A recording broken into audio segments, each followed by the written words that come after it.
नमस्कार बच्चों, स्वागत है आपका अपने YouTube चैनल बायोलॉजी क्लासेस में। बायोलॉजी क्लासेस में हम हाई स्कूल के बच्चों का कुछ डाउट पढ़ रहे हैं। इसमें से हमने आपको पहला वीडियो विद्युत रासायनिक श्रेणी पर बता दिया है। आज हम दूसरा वीडियो देखते हैं बेटा, दहन अपक्रियाएं क्या है। दहन का मतलब होता है जलना। जलने की चीज़, कोई भी चीज़ अगर जलती है तो वो ऑक्सीजन की उपस्थिति अथवा ऑक्सीजन की सीमित मात्रा में ही जलती है। ऑक्सीजन के साथ किसी वस्तु को जलाने की क्रिया ही दहन कहलाती है। जलाने का मतलब ऑक्सीजन की उपस्थिति में उस वस्तु को हम तीव्र गर्म करते हैं, सीधे उष्मा के संपर्क में रख के गर्म करते हैं उसको। जैसे बेटा, अगर हम कार्बन कार्बन यानी कोयला, कोयले को ऑक्सीजन की उपस्थिति में जलाते हैं तो ये कार्बन डाइऑक्साइड गैस बनाता है। कोयले की मात्रा अगर अधिक है, ऑक्सीजन की मात्रा सीमित है, तो ये कार्बन मोनोऑक्साइड अपक्रिया कार्बन मोनोऑक्साइड गैस का निर्माण करता है।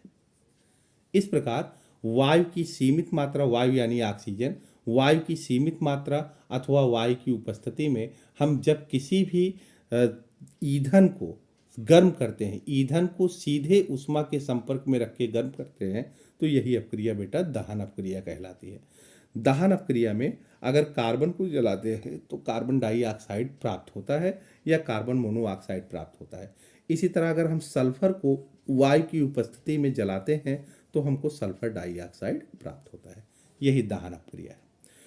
तीसरा डाउट है बेटा, एस्टरीकरण क्या है। एस्टरीकरण समझते हैं बेटा। जिस प्रकार आप पढ़े हो बेटा कि जब कोई अम्ल किसी क्षार से अपक्रिया करता है तो लवण और जल बनाता है, इस क्रिया को हम उदासीनीकरण अपक्रिया कहते हैं। इसी प्रकार अगर हम कार्बनिक यौगिक में देखें तो जब कोई कार्बनिक अम्ल, ध्यान देना बेटा, अकार्बनिक अम्ल नहीं होना चाहिए, जब कोई कार्बनिक अम्ल किसी एल्कोहल से क्रिया करता है तो कार्बनिक अम्ल ये एल्कोहल से क्रिया करके हमेशा एस्टर और जल का निर्माण करता है, एस्टर और जल बनाता है। इसी क्रिया को हम एस्टरीकरण अपक्रिया कहते हैं। चूंकि यहां बेटा एस्टर बन रहा है इसलिए इसको हम एस्टरीकरण अपक्रिया कहते हैं। अभी आपको बताया बेटा कि कार्बनिक अम्ल और एल्कोहल आपस में क्रिया करते हैं तो एस्टर और जल बनता है। एस्टर और जल बनने की क्रिया ही एस्टरीकरण कहलाती है। जैसे हमने एक एग्जाम्पल लिया है, कार्बनिक अम्ल में हमने लिया है एस्टिक अम्ल CH3COOH, और एल्कोहल में हमने लिया है मेथिल एल्कोहल। इसको थोड़ा सा उल्टा करके लिखे हैं जिससे आप अपक्रिया समझ सकें। CH3OH ये मेथिल एल्कोहल है। इसमें से देखो H और ये OH आपस में क्रिया करके H2O बना लेते हैं। तो अब बचता है CH3COO, यहाँ CH3 यही एस्टर है। तो चूंकि यहाँ पर एस्टर का निर्माण हो रहा है इसलिए इस अपक्रिया को हम एस्टरीकरण अपक्रिया कहते हैं।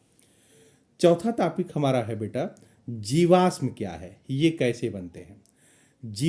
जीवाश्म शब्द जो है, जीवाश्म शब्द की इंग्लिश फॉसिल होती है। फॉसिल, जीवाश्म को हम फॉसिल कहते हैं।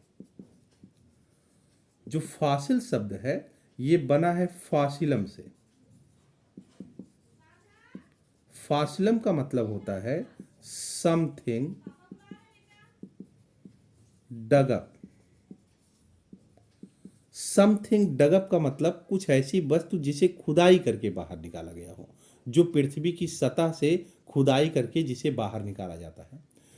प्राचीन काल में किसी भी प्राकृतिक आपदा के कारण जीवधारियों के शरीर के जो भाग हैं, चाहे वो अस्थियां हो, चाहे वो उनका संपूर्ण कंकाल हो या शरीर की किसी भी अंग हो, ये अगर पृथ्वी की विभिन्न परतों के नीचे दबते हुए चले गए तो वर्तमान समय में जब हम अलग अलग स्थानों पर खुदाई करते हैं तो इन्हीं परतों से इन जीवधारियों के अस्थियों के अवशेष या शरीर के कंकाल के अवशेष, दांत के अवशेष, ये हमको प्राप्त होते हैं।